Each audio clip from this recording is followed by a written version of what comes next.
అయోధ్య రామ మందిర విరాళాల దుర్వినియోగం కేసులో కీలక పరిణామం చోటు చేసుకుంది.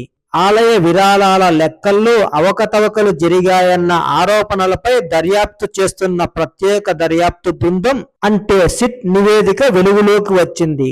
అందులో శ్రీరామ జన్మభూమి తీర్థక్షేత్ర ట్రస్ట్ మాజీ ప్రధాన కార్యదర్శి చంపత్ రాయ్ పేరు లేదని సమాచారం. అలాగే మాజీ ట్రస్ట్ సభ్యుడు అనిల్ మిశ్రా పేరు కూడా తుది నివేదికలో లేదని తెలుస్తోంది. దీంతో చంపత్ రాయ్ కు సిట్ క్లీన్ చిట్ ఇచ్చినట్లు వార్తలు వస్తున్నాయి. అయితే ఇక్కడ మరో కీలక విషయం ఉంది. ఈ కేసుపై దర్యాప్తు జరుపుతున్న మరో సిట్ బృందం తమ నివేదికను ఇంకా బయట పెట్టలేదు. అసలు ఈ వ్యవహారం ఎలా వెలుగులోకి వచ్చిందో ఇక్కడ క్లుప్తంగా చెప్పుకోవాలి. అయోధ్య రామ మందిర విరాళాల లెక్కల్లో భారీగా అవకతవకలు జరిగాయని, సుమారు 5 కోట్ల నుంచి 7.5 కోట్ల వరకు పక్కదారి పట్టాయని సమాజ్వాదీ పార్టీ నేత తేజ్ నారాయణ్ పవన్ పాండే ఆరోపించడంతో ఈ వ్యవహారం చర్చకు వచ్చింది. ఉత్తరప్రదేశ్ ముఖ్యమంత్రి యోగి ఆదిత్యనాథ్ ఆదేశాలతో జూన్ 13న తొలి సిట్ ను ఏర్పాటు చేశారు.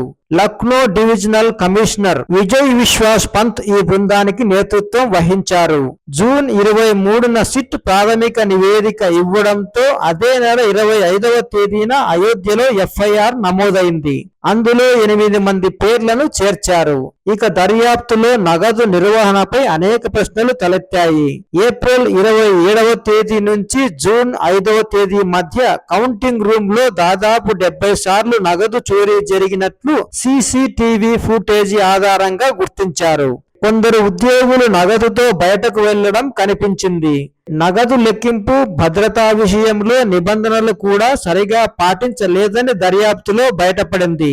అయితే తాజా సిట్ నివేదికలో చంపత్ రాయ్, అనిల్ మిశ్రా పేర్లు లేవని సమాచారం. అంటే చంపత్ రాయ్ కు క్లీన్ చిట్ ఇచ్చారన్న వార్తలు వస్తున్నాయి.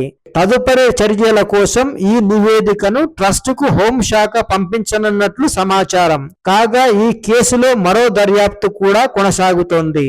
సుప్రీంకోర్టు ఆదేశాల మేరకు కిరణ్ నేతృత్వంలోని 2వ సిట్ దర్యాప్తు బృందం విచారణ చేస్తుంది.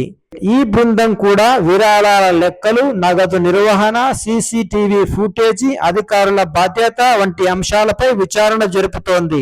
మొత్తంగా చూస్తే నిధుల నిర్వహణలో ఎక్కడ లోపం జరిగింది, ఎవరి నిర్లక్ష్యం వల్ల ఈ పరిస్థితి వచ్చింది, ఈ ప్రశ్నలకు జవాబులు 2వ దర్యాప్తు కూడా పూర్తయిన తర్వాతే తెలిసే అవకాశం ఉంది.